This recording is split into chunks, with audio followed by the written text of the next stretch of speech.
미안해요, 엄마. 엄마 운명은 여기까지예요. 그 아들놈의 마지막 말이 산바람보다 더 차갑게 귓가를 때렸습니다. 멀어지는 자동차의 붉은 미등을 보며 나는 입술을 깨물었습니다. 아니, 사실은 터져나오는 웃음을 참느라 입술을 깨물어야 했습니다. 놈은 꿈에도 몰랐을 겁니다.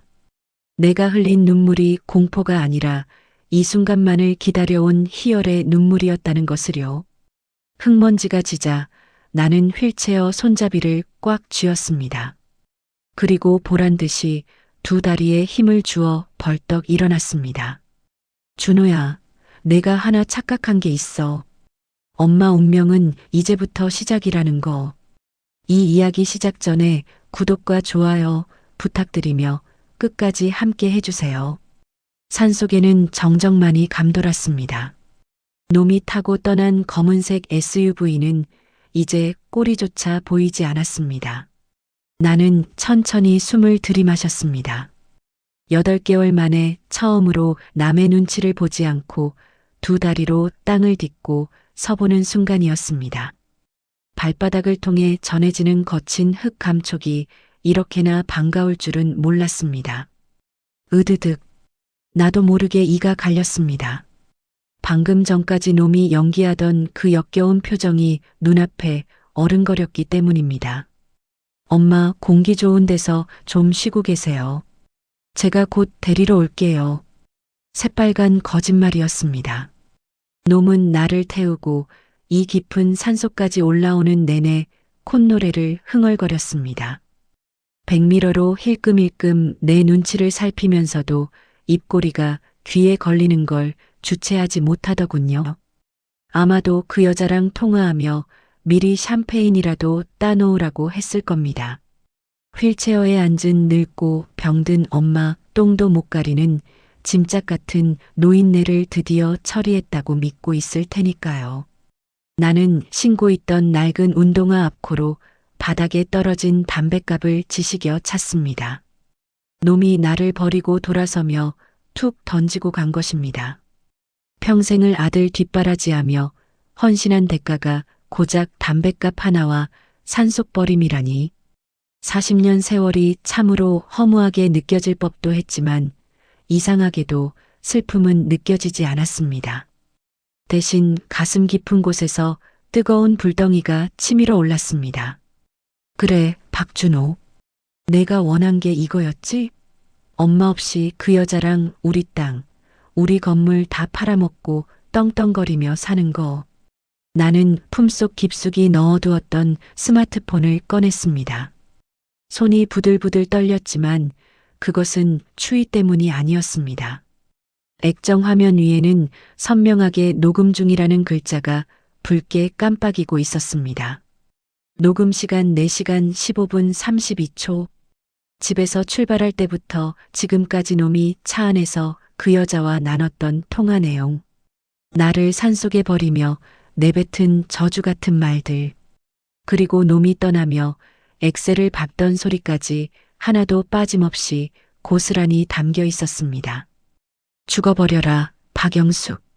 엄마가 죽어야 내 인생이 핀다.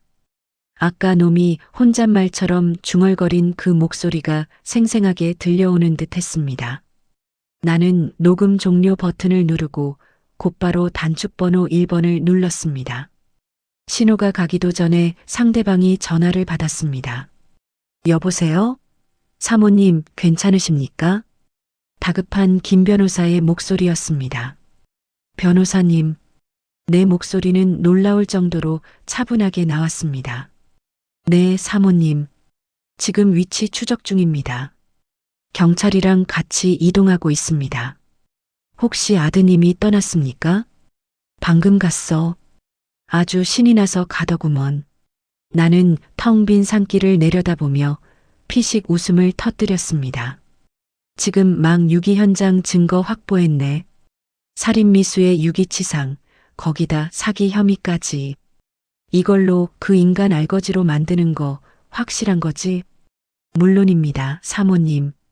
녹음 파일이랑 현장 상황이면 구속 수사는 피할 수 없습니다. 놈이 집에 도착하기도 전에 저희가 먼저 들이닥칠 겁니다. 지금 몸은 좀 어떠세요? 몸, 아주 날아갈 것 같아.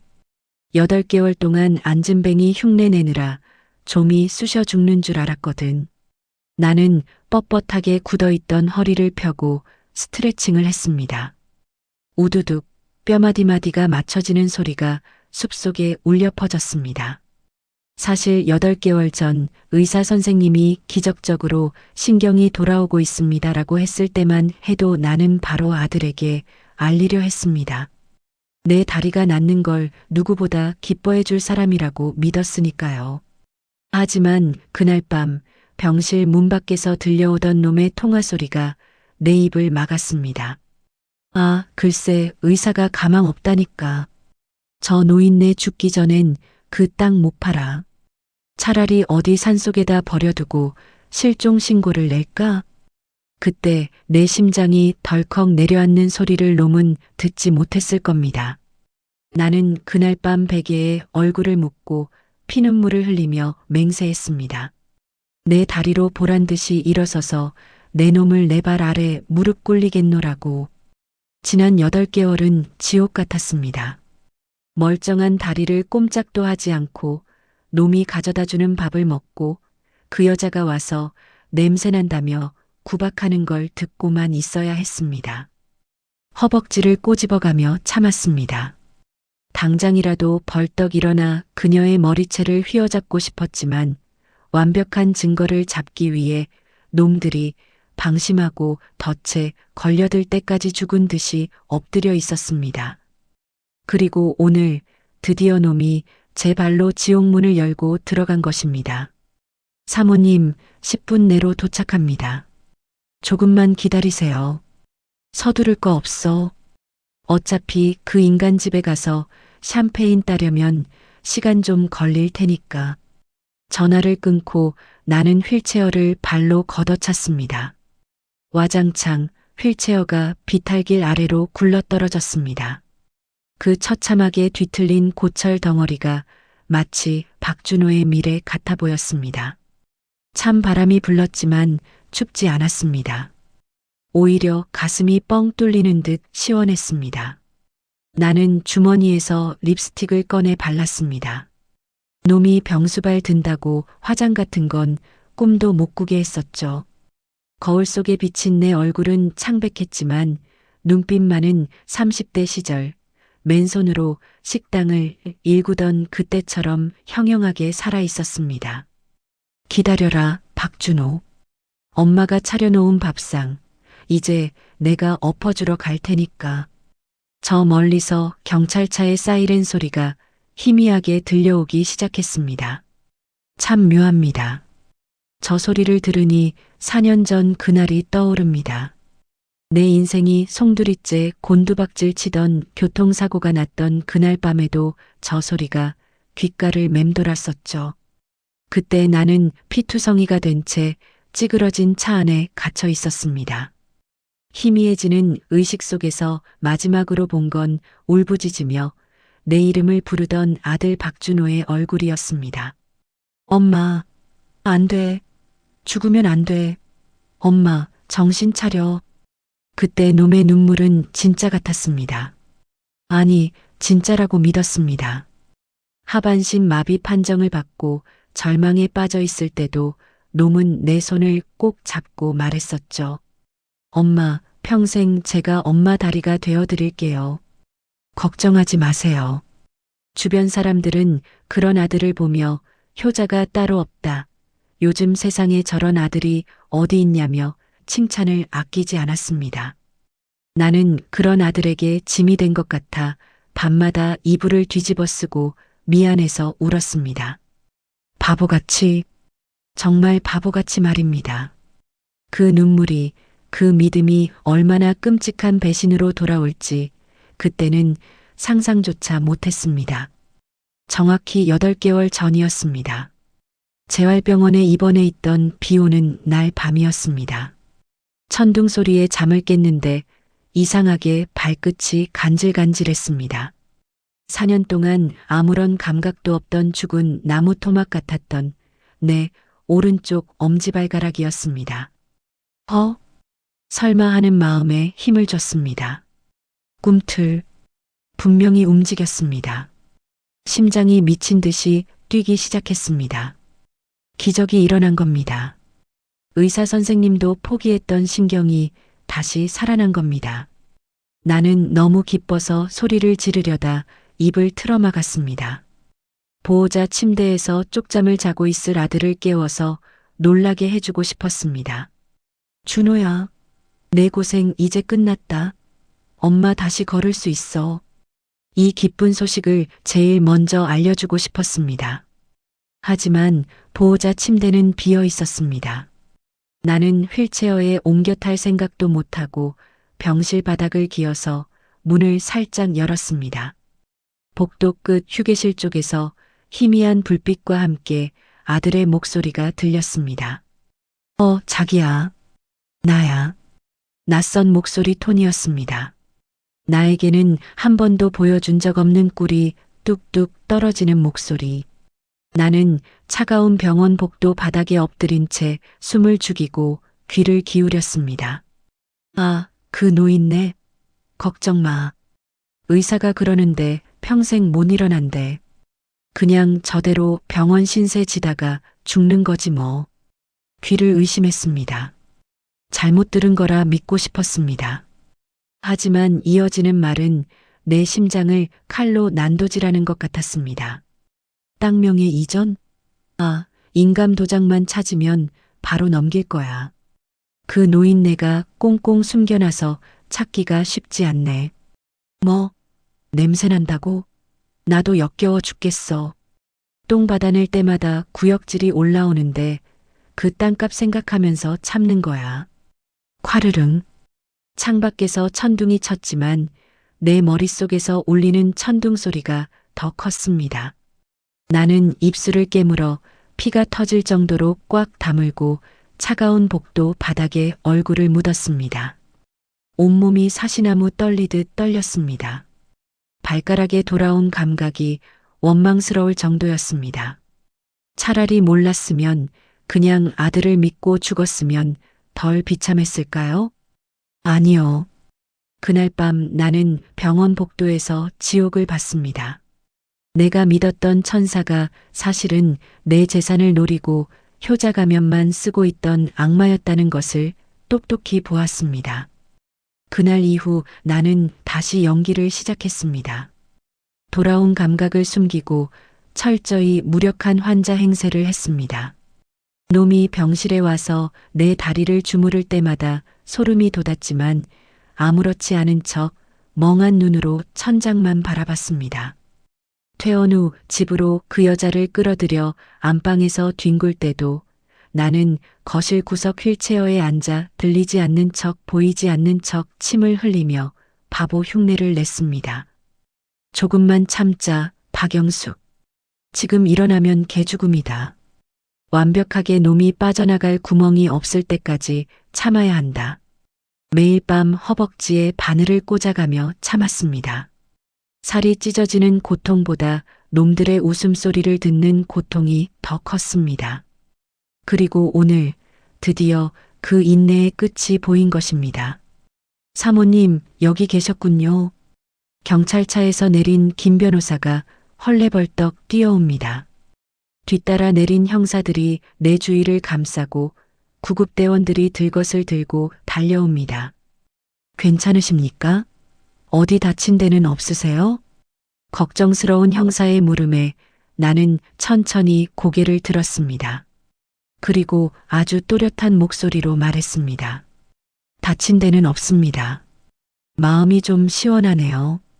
김 변호사가 내 손을 잡으며 낮은 목소리로 속삭였습니다. 녹음 파일 확인했습니다. 완벽합니다. 지금 바로 자택으로 이동해서 체포영장 집행하겠습니다. 고마워요, 변호사님. 나는 구급대원의 부축을 정중히 거절하고 내 두 발로 경찰차 뒷좌석에 올랐습니다. 형사들이 놀란 눈으로 나를 쳐다봤지만 지금은 설명할 때가 아닙니다. 차문이 닫히고 훈훈한 히터 바람이 얼굴에 닿았습니다. 차창 밖으로 보이는 어두운 산속 풍경이 뒤로 밀려납니다. 저 어둠 속에 40년을 바보처럼 살았던 과거의 박영숙을 버리고 갑니다. 이제부터 아들을 만나러 가는 건 헌신적인 어머니가 아닙니다. 지옥에서 돌아온 복수의 화신입니다. 갑시다. 우리 아들 깜짝 놀라게 해주러. 경찰차가 요란한 사이렌 소리를 올리며 산을 내려갑니다. 4년 전 나를 살리기 위해 올렸던 그 사이렌이 오늘은 놈을 파멸시키기 위한 장송곡처럼 들립니다. 기다려, 준호야. 내가 엄마한테 줬던 그 지옥, 이자까지 쳐서 돌려줄게. 경찰차가 도심으로 진입하자 화려한 네온사인 불빛이 차창 안으로 쏟아져 들어옵니다. 사람들은 저마다 바쁘게 움직이고 거리는 활기로 넘쳐납니다. 불과 몇 시간 전만 해도 저는 저 평범한 풍경 속에 영원히 섞일 수 없을 거라고 생각했습니다. 산짐승의 먹이가 되어 사라질 운명이었으니까요. 차창에 비친 제 얼굴을 봅니다. 푸석한 피부, 깊게 패인 주름. 하지만 눈빛만큼은 그 어느 때보다 서늘하게 빛나고 있습니다. 집까지 가는 이 짧은 시간이 지난 8개월의 지옥 같은 시간보다 더 길게 느껴집니다. 기억은 예고도 없이 3개월 전 어느 날 오후로 나를 끌고 갑니다. 그날도 아들은 이수진 그 여자를 집으로 불러들였습니다. 내가 누워있는 안방문을 활짝 열어둔 채로 말이죠. 사실 나는 하반신만 마비였지 상반신은 멀쩡했습니다. 처음엔 소리도 지르고 물건도 던지며 저항했었습니다. 하지만 그때마다 아들은 내 멱살을 잡고 으름장을 놓았습니다. 자꾸 발광하면 요양원도 아니고 저기 시골 정신병원 독방에 쳐넣어 버릴 거예요. 거기 들어가면 쥐도 새도 모르게 죽는 줄 아세요? 그 말이 빈말이 아님을 알았기에 나는 전략을 바꿨습니다. 단순히 다리만 못 쓰는 게 아니라 사고 후유증으로 머리까지 망가져서 몸을 제대로 못 가누는 척하기로 한 것입니다. 그래야 놈들이 안심하고 내 앞에서 본색을 드러낼 테니까요. 이수진이 코를 막으며 안방으로 들어왔습니다. 손에는 내가 먹다 남긴 식은 죽그릇이 들려 있었습니다. 그 여자는 초점 없이 멍하니 앉아 침만 흘리고 있는 물론 연기였습니다. 나를 벌레 보듯 내려다봤습니다. 오빠, 이 노인네 진짜 맛이 갔나 봐. 눈동자가 풀렸네. 거실 소파에 누워 TV를 보던 아들이 킬킬거렸습니다. 의사가 뇌 쪽에도 충격이 있었다고 하더라고. 손 하나 까딱 못해. 그냥 숨만 쉬는 시체야. 그 말에 이수진이 표독스러운 미소를 짓더니 들고 있던 죽그릇을 내 손등 위로 툭 하고 떨어뜨렸습니다. 실수가 아니었습니다. 내가 진짜 바보인지 시험해 보려는 명백한 도발이었습니다. 아, 뜨거워. 그 여자가 가식적인 비명을 질렀지만 정작 살이 타들어가는 건 나였습니다. 데우지도 않은 식은 죽이었지만 쏟아지는 순간의 충격은 펄펄 끓는 쇠물 같았습니다. 죽국물이 손등을 타고 환자복 소매로 스며들었습니다. 당장이라도 벌떡 일어나 그녀의 머리채를 휘어잡고 뺨을 올려붙이고 싶었습니다. 내 두 팔은 멀쩡했으니까요. 하지만 나는 입술 안쪽 살을 피가 나도록 깨물며 팔을 축 늘어뜨린 채 미동도 하지 않았습니다. 눈동자조차 흔들리지 않게 허공만 멍하니 응시했습니다. 여기서 반응하면 끝이다. 여기서 내 팔에 힘이 들어가는 걸 들키면 놈들은 당장 나를 정신병원에 가두고 재산을 가로챌 것이다. 어머 오빠, 이 노인네 봐. 뜨거운 걸 쏟았는데도 꿈쩍도 안 해. 진짜 뇌가 망가졌나 봐. 이수진이 신기하다는 듯 내 볼을 손가락으로 톡톡 쳤습니다. 아들이 다가와 내 손에 묻은 죽을 대충 휴지로 닦아내며 말했습니다. 내가 말했잖아. 그냥 식물인간이나 다름없다고. 이제 안심하고 얘기해. 이 노인네 우리가 무슨 말을 해도 못 알아들어. 그럼 그 땅명의 이전 서류, 오늘 도장 찍을까? 놈들이 안심하고 내뱉은 그 한마디. 나는 그날 이불 속에서 축 늘어뜨린 손가락을 안으로 말아쥐며 쾌재를 불렀습니다. 드디어 미끼를 물었구나. 내가 바보가 된 줄 알고 제 입으로 범죄 계획을 술술 부는구나. 그 수모를 견딜 수 있었던 건 오직 밤마다 찾아오는 나만의 시간 때문이었습니다. 모두가 잠든 새벽 2시 아들의 코 고는 소리가 규칙적으로 들려오면 나는 바보 연기를 멈추고 조용히 눈을 떴습니다. 눈빛이 형형하게 살아났습니다. 그리고 지렁이처럼 몸을 비틀어 침대 아래로 내려왔습니다. 일어나야 한다. 박영숙, 넌 할 수 있어. 식은땀이 비 오듯 쏟아졌습니다. 벽을 짚고 일어서는 데만 30분이 걸렸습니다. 다리가 후들거리고 무릎이 꺾일 때마다 방금 전날을 시험하듯 죽을 쏟던 이수진의 얼굴을 떠올렸습니다. 한 발, 그리고 또 한 발. 어둠 속에서 나는 갓 태어난 짐승처럼 위태롭게 거실을 걸었습니다. 혹시라도 아들이 깰까봐 숨소리조차 내지 못했습니다. 단순히 걷는 연습뿐만이 아니었습니다. 놈이 서랍 깊숙한 곳에 숨겨둔 서류를 찾아내 사진을 찍고 다시 제자리에 돌려놓는 연습까지. 나는 밤마다 첩보원처럼 움직였습니다. 한 번은 거실을 걷다가 실수로 식탁 의자를 건드린 적이 있습니다. 짧은 소음이었지만 적막한 밤 공기 속에서는 천둥 소리처럼 컸습니다. 안방 문이 열리는 소리가 났습니다. 으흠, 무슨 소리지? 잠에 취한 아들의 목소리. 나는 순식간에 바닥에 납작 엎드려 침을 흘리며 자는 척 연기했습니다. 심장이 밖으로 튀어나올 것만 같았습니다. 뭐야? 이 노인네가 굴러 떨어졌나? 즉 귀찮게. 아들은 나를 발로 툭툭 건드려 보고는 다시 침대로 들어올려 던지듯 눕히고 방으로 들어갔습니다. 내 몸이 짐짝처럼 던져지는 굴욕. 하지만 나는 속으로 웃었습니다. 그래, 계속 그렇게 방심해라. 내 놈이 나를 무시할수록 내 칼날은 더 날카로워지니까. 그렇게 8개월 나는 낮에는 식물인간으로 밤에는 복수의 화신으로 살았습니다.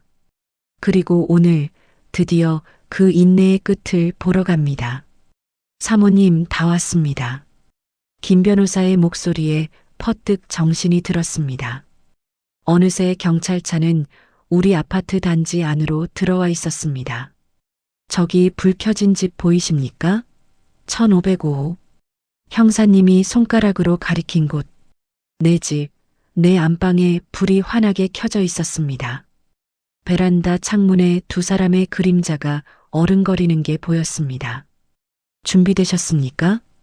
형사님이 차문을 열어주며 묻습니다. 나는 깊게 심호흡을 한번 하고 당당하게 차에서 내렸습니다. 네. 아주 오래전부터 준비했습니다. 또각또각. 내 2다리가 아스팔트 바닥을 힘차게 딛습니다. 엘리베이터 숫자가 1층을 향해 내려오고 있습니다. 거울 속에 비친 내 모습이 낯설면서도 반갑습니다. 죽을 뒤집어 쓰고 멍하니 앉아있던 박영숙은 없습니다. 꼿꼿하게 허리를 세운 심판자 박영숙만이 있을 뿐입니다. 올라가시죠. 15층 버튼을 누르는 내 손가락에 잔뜩 힘이 들어갑니다. 기다려라, 박준호, 이수진. 진짜 주인이 돌아왔다. 경쾌한 디지털 도어락 소리가 복도의 정적을 깼습니다. 이 소리가 저 안에 2사람에게는 사형 선고를 알리는 종소리가 될 것입니다. 나는 숨을 죽인 채 문고리를 천천히 돌렸습니다. 철컥. 문이 열리자마자 익숙하면서도 역겨운 냄새가 훅 끼쳐왔습니다. 달달한 샴페인 향, 그리고 기름진 배달 음식 냄새. 현관에는 낯선 여자 구두가 내 슬리퍼를 밀어내고 떡하니 자리를 차지하고 있었습니다. 빨간색 하이힐. 3달 전 내 손등에 뜨거운 죽을 쏟았던 그날 이수진이 신고 왔던 바로 그 구두였습니다. 거실 쪽에서 완겨질한 웃음소리가 들려왔습니다. 오빠, 건배. 아, 속이 다 시원하다. 그 냄새 나는 짐짝 치우니까 집이 이렇게 넓어 보이네. 으하. 그러니까 진작 버렸어야 했는데. 아이고, 내 팔자야. 이제야 좀 편해. 야, 근데 그 노인네 산속에서 얼어 죽으면 어쩌지? 어머, 죽으면 더 좋지. 실종 신고하고 5년 지나면 사망 처리돼서 보험금까지 싹 다 오빠 거잖아. 완전 대박. 크크. 우리 수진이 똑똑한 것 봐라. 그래, 죽어라. 제발 죽어라, 박영숙. 쨍. 잔 부딪히는 소리가 맑게 울렸습니다. 내 죽음을 안주 삼아 축배를 드는 놈들의 꼴을 보니 오히려 차분해졌습니다. 피가 거꾸로 솟는다는 말이 무슨 뜻인지 알 것 같았지만 나는 입꼬리를 비릿하게 말아 올렸습니다. 뒤에 있던 김 변호사와 형사들이 진입하려는 것을 손짓으로 제지했습니다. 아직은 아닙니다. 저들의 파티를 내 손으로 직접 박살내는 게 먼저입니다. 나는 현관에 벗어둔 내 낡은 운동화를 내려다봤습니다. 그리고 또각또각 구두 소리를 일부러 크게 내며 거실로 걸어 들어갔습니다. 내 발소리가 들리자 거실의 웃음소리가 뚝 끊겼습니다. 누구세요? 아들의 목소리가 떨려왔습니다. 도어락 소리는 못 들었어도 집안에 울리는 낯선 구두 소리는 들은 모양입니다. 나는 대답 대신 거실 입구의 조명 스위치를 탁 켰습니다. 환한 불빛이 거실을 가득 채웠습니다. 소파에는 아들과 이수진이 엉겨붙어 앉아 있었고 테이블 위에는 샴페인과 치킨 뼈다귀가 어지럽게 널려 있었습니다. 두 사람의 시선이 동시에 나에게 꽂혔습니다. 정적? 숨막히는 1초의 정적이 흘렀습니다. 아들의 눈이 튀어나올 듯 커졌습니다. 입을 떡 벌린 채 아무 말도 하지 못하고 뻐끔거렸습니다. 이수진은 들고 있던 샴페인 잔을 바닥에 떨어뜨렸습니다.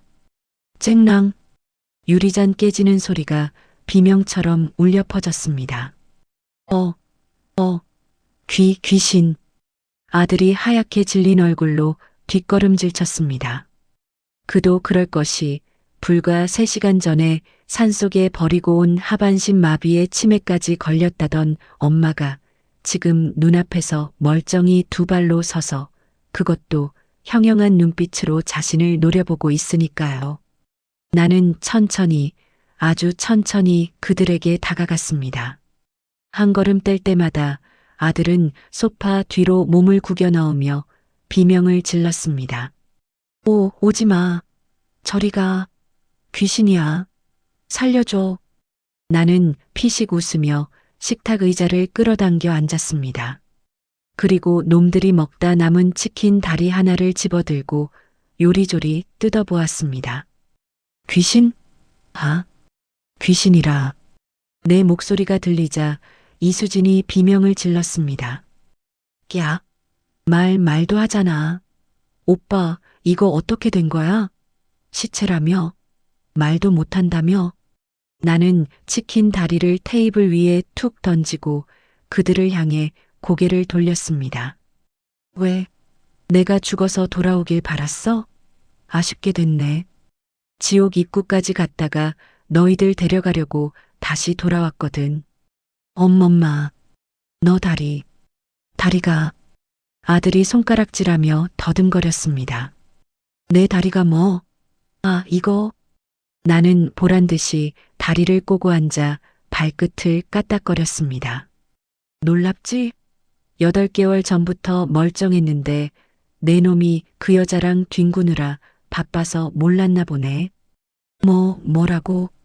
8개월? 그래. 내가 내 약에 수면제 탄 거, 내가 변기통에 버리는 거 못 봤지? 내가 인감 도장 찾는다고 온 집안 뒤집을 때 내가 속으로 얼마나 비웃었는지 알아? 나는 자리에서 일어나 소파 위에 놓인 낡은 방석을 집어들었습니다. 그리고 놈들의 눈앞에서 방석 지퍼를 찌익 열었습니다. 방석 손뭉치 사이에서 빨간 인주가 묻은 인감 도장이 툭 하고 떨어졌습니다. 이걸 찾았니? 준호야. 아들의 얼굴이 흙빛이 되었습니다. 이수진은 부들부들 떨며 아들 뒤로 숨었습니다. 너 다 알고 있었어? 일부러 속인 거야? 속인 게 누군데? 적반하장이야. 나는 버럭 소리를 질렀습니다. 그 서슬에 아들이 털썩 주저앉았습니다. 내 놈이 내 재산 뺏으려고 생쇼를 할 때 나는 증거 모으느라 피눈물을 흘렸어. 내 놈이 나를 짐짝 취급하며 산속에 버릴 때 나는 내 놈 감옥 보낼 생각에 꾹 참았다고. 나는 핸드폰을 꺼내 재생 버튼을 눌렀습니다. 죽어버려라, 박영숙. 엄마가 죽어야 내 인생이 핀다. 아까 차 안에서 놈이 했던 말이 거실 스피커를 통해 쩔렁쩔렁 울려 퍼졌습니다. 아들은 사시나무 떨듯 떨며 내 발목을 잡으려 기어왔습니다. 엄마, 내가 잘못했어. 잠깐 미쳤었나 봐. 용서해줘. 응? 우린 모자잖아. 내가 다 설명할게. 모자? 설명? 나는 놈의 손을 발로 걷어찼습니다. 그리고 허리를 숙여 놈의 눈을 똑바로 쳐다봤습니다.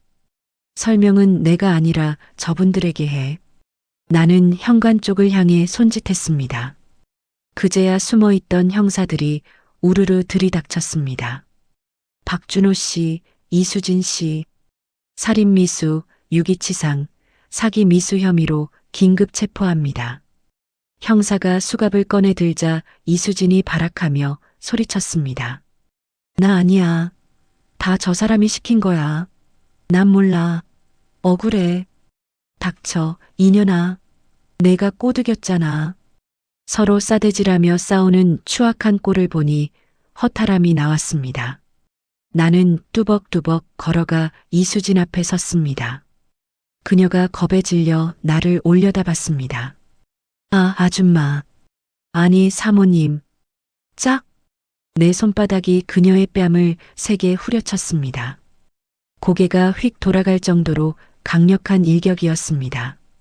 얼얼한 손바닥의 통증이 지난 8개월의 치욕을 싹 날려버리는 것 같았습니다.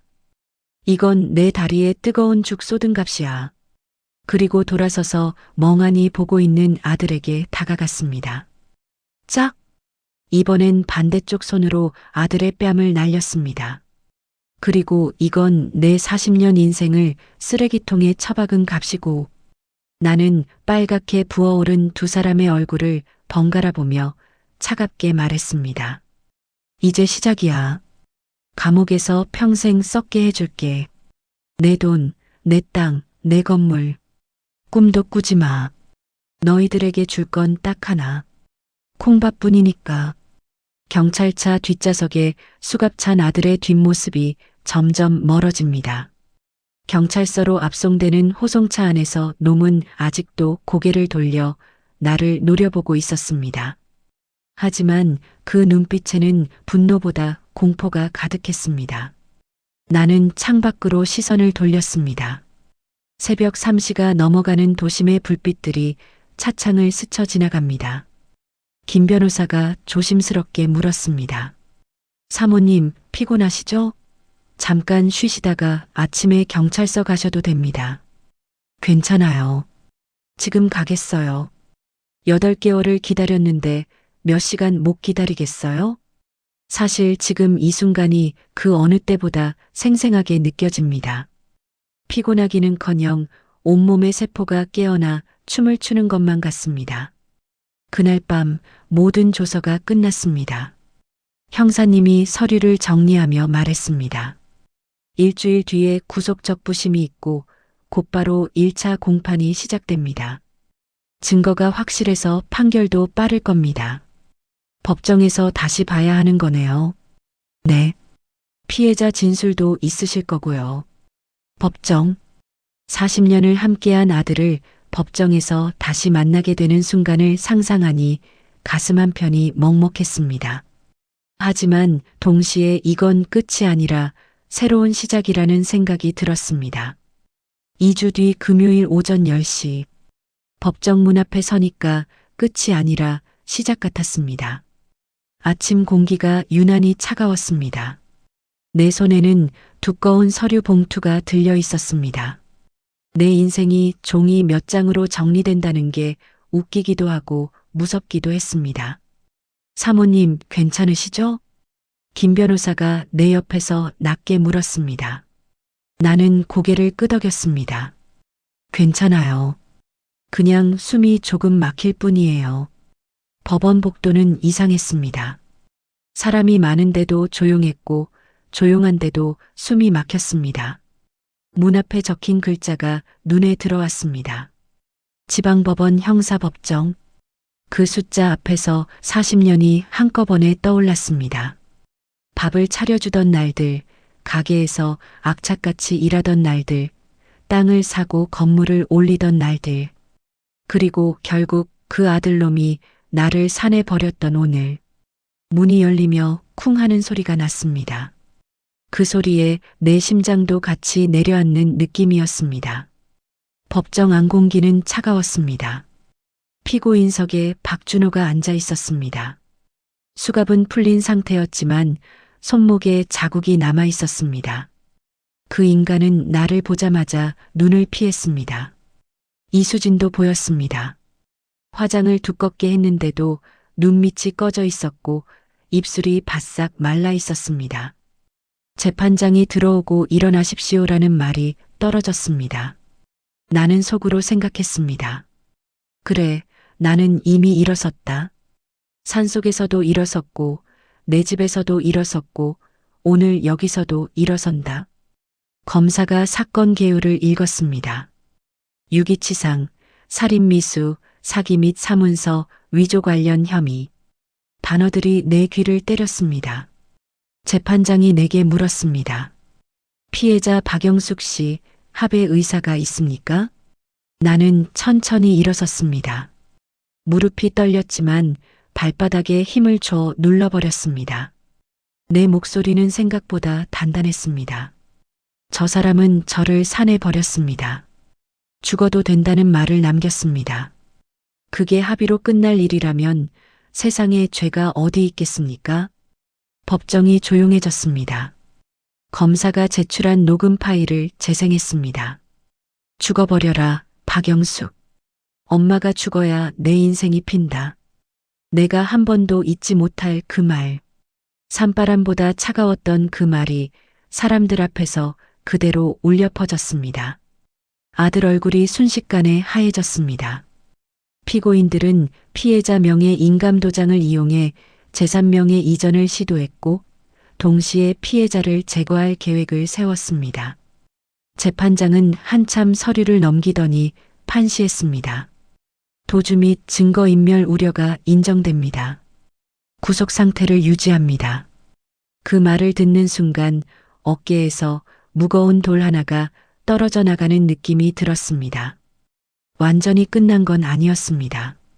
하지만 최소한 저 인간이 다시 내 앞에 서서 엄마라는 소리를 쉽게 뱉지는 못하겠지요. 박준호는 고개를 떨궜고 이수진은 울음을 터뜨렸습니다. 나는 울지 않았습니다. 울면 옛날의 박영숙이 다시 내 속에서 살아날 것 같았습니다. 재판이 끝나고 법정 밖으로 나왔습니다. 복도 공기가 조금 덜 차갑게 느껴졌습니다. 그날 집에 돌아오자마자 제일 먼저 한 일은 창문을 열어 젖히는 일이었습니다. 차가운 겨울 공기가 거실로 밀려 들어왔습니다. 나는 오래된 앨범을 꺼냈습니다. 젊은 날의 내 사진이 나왔습니다. 가게 앞에서 앞치마를 두르고 웃는 내 얼굴. 그 얼굴은 눈빛이 살아 있었습니다. 나는 그 사진을 한 장 꺼내 액자에 넣었습니다. 아들과 함께 찍은 사진이 아니라 나 혼자 웃고 있는 사진으로요.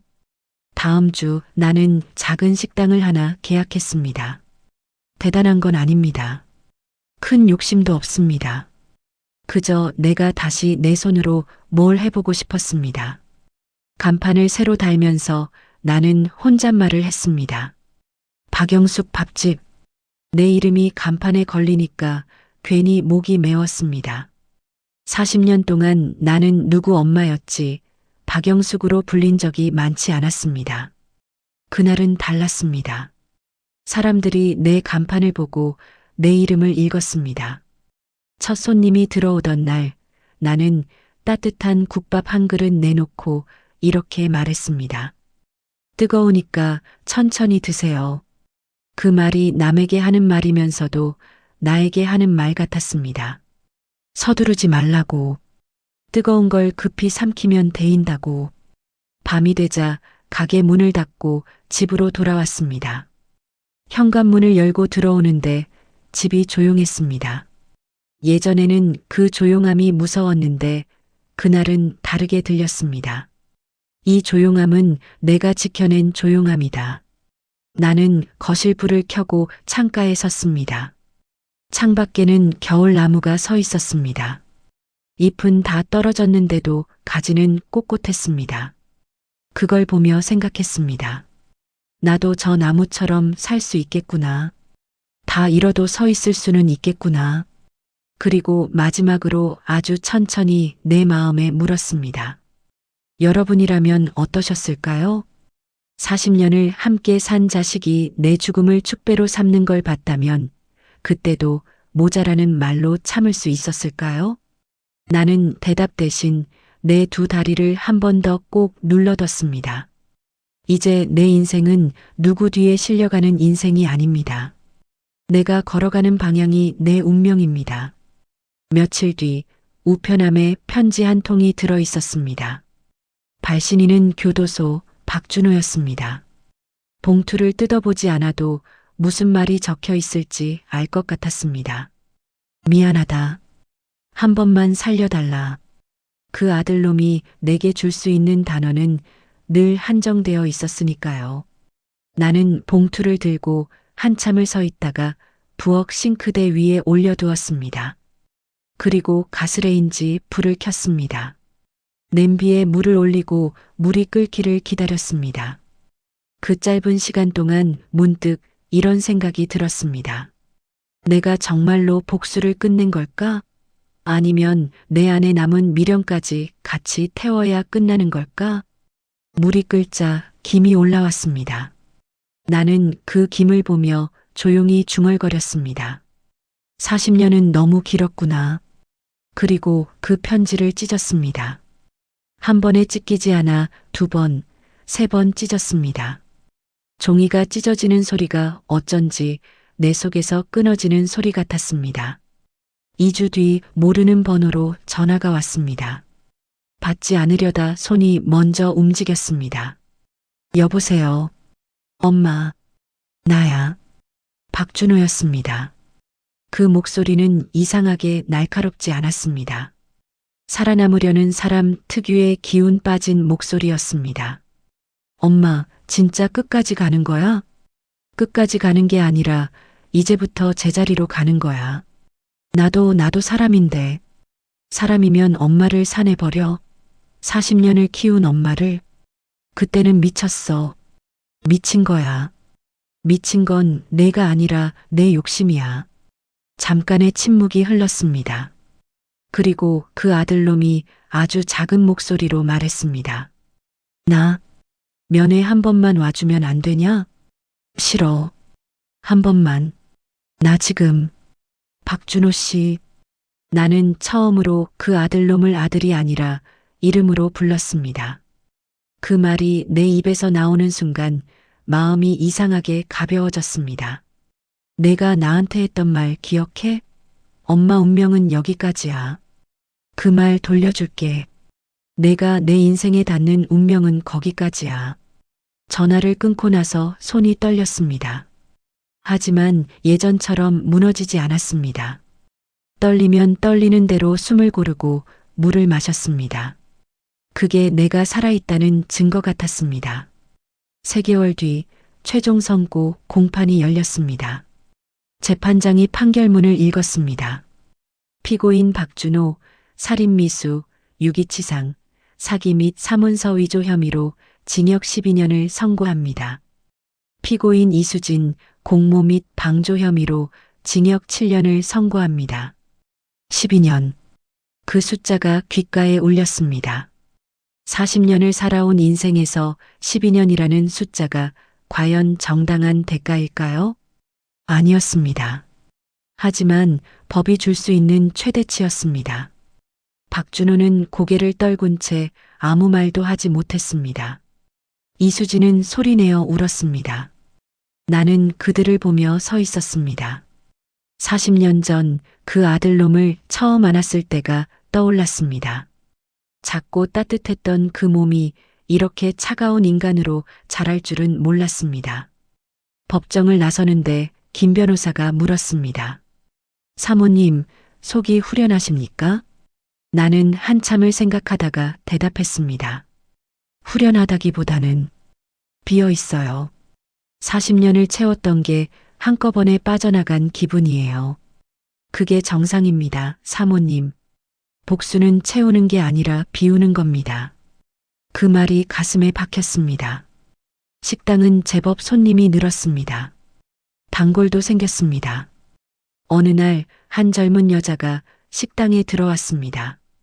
임신한 배를 안고 힘겹게 걷는 모습이었습니다. 사장님, 여기 국밥 하나요. 나는 따뜻한 국밥을 내왔습니다. 그 여자는 한 숟가락 떠먹더니 눈물을 흘렸습니다. 왜 그래요? 맛이 이상해요? 아니에요. 제 엄마가 해주던 맛이라서요. 엄마가 작년에 돌아가셨거든요. 나는 그 여자 옆에 앉았습니다. 엄마 생각나죠? 네. 제가 철이 없어서 엄마한테 잘 못해드렸어요. 임신하고 나니까 엄마 마음을 알 것 같은데 이제 너무 늦었어요. 그 말을 듣는데 가슴이 아팠습니다. 아니에요. 늦지 않았어요. 네. 당신 아이한테 잘해주면 돼요. 그게 당신 엄마한테 하는 거예요. 그 여자는 고개를 끄덕이며 또 눈물을 흘렸습니다. 나는 그날 밤 오래 생각했습니다. 만약 박준호가 지금이라도 진심으로 참회한다면 나는 용서할 수 있을까? 답은 나오지 않았습니다. 하지만 한 가지는 확실했습니다. 내가 살아가는 이유는 복수가 아니라는 것. 그리고 내 남은 인생은 누군가를 미워하며 쓰기엔 너무 소중하다는 것. 2년 후 교도소에서 또 편지가 왔습니다. 이번엔 열어봤습니다. 엄마, 나 여기서 많이 반성했어. 정말 미안해. 출소하면 엄마한테 용서받을 수 있게 열심히 살게. 꼭 다시 만나자. 나는 그 편지를 접어서 서랍 깊숙이 넣었습니다. 찢지도 태우지도 않았습니다. 그냥 거기 두었습니다. 언젠가 그 편지를 다시 꺼낼 날이 올까요? 모르겠습니다. 하지만 지금의 나는 그 답을 서두르지 않기로 했습니다. 지금 나는 67세입니다. 식당은 여전히 운영하고 있고 단골 손님들은 가족처럼 지냅니다. 가끔 산에 갑니다. 그날 그 산이 아니라 다른 산으로요. 정상에 올라 바람을 맞으며 생각합니다. 나는 살아남았구나. 버려졌지만 일어섰고 배신당했지만 무너지지 않았구나. 그 생각을 하면 가슴이 뻥 뚫립니다. 40년의 세월이 허무하다고 생각하지 않습니다. 그 시간이 있었기에 지금의 내가 있으니까요. 물론 아직도 밤이면 눈물이 납니다. 왜 하필 내 아들이었을까? 왜 내가 40년을 바친 그 아이였을까? 하지만 그 눈물을 닦고 나면 다시 일어섭니다. 내 두 다리로, 내 힘으로. 이제 내 운명은 누군가에게 버려지는 운명이 아닙니다. 내가 선택하고, 내가 걷고, 내가 만들어가는 운명입니다. 박준호는 10년 뒤 출소할 겁니다. 그때 나는 어떤 선택을 할까요? 용서할까요? 아니면 영원히 등을 돌릴까요? 아직은 모르겠습니다. 하지만 한 가지는 확실합니다. 그 선택은 두려움이 아니라 내 의지로 할 거라는 것. 그리고 어떤 선택을 하든 나는 다시 무너지지 않을 거라는 것. 여러분이라면 어떻게 하시겠습니까? 40년을 키운 자식이 당신을 산에 버렸다면, 그 자식이 10년 뒤 용서를 구하며 돌아온다면, 당신은 어떤 선택을 하시겠습니까? 정답은 없습니다. 다만 이것만은 기억해 주세요. 아무리 깊은 배신을 당해도, 아무리 처참하게 버려져도 우리는 다시 일어설 수 있다는 것. 그리고 우리 인생의 주인은 우리 자신이라는 것. 나는 오늘도 내 두 다리로 걷습니다. 내가 선택한 길 위에서, 내가 만든 인생 속에서 그것만으로도 충분합니다. 오늘의 이야기는 여기까지입니다. 끝까지 함께 해주셔서 감사드리며 구독과 좋아요 눌러주시면 막장이라는 인생 사연들을 누구보다 먼저 무료로 만나보실 수 있습니다. 여러분의 삶에도 용기가 함께하기를 바랍니다. 감사합니다.